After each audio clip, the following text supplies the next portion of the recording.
407 years ago, our fathers brought forth on this continent a new nation, conceived in liberty and dedicated to the proposition that all men are created equal.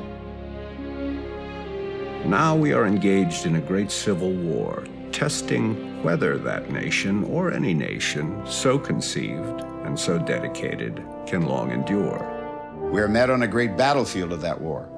We've come to dedicate a portion of that field as a final resting place for those who here gave their lives that that nation might live.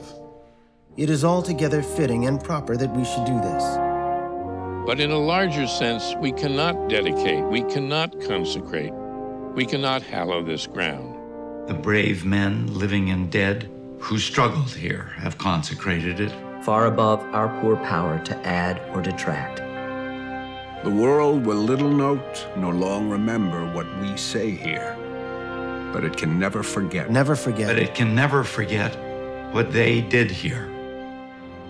It is for us, the living rather, to be dedicated here to the unfinished work which they who fought here have thus far so nobly advanced.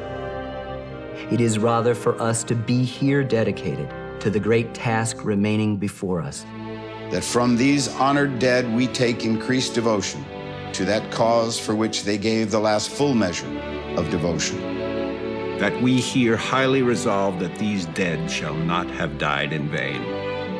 That this nation, under God, shall have a new birth of freedom. Freedom.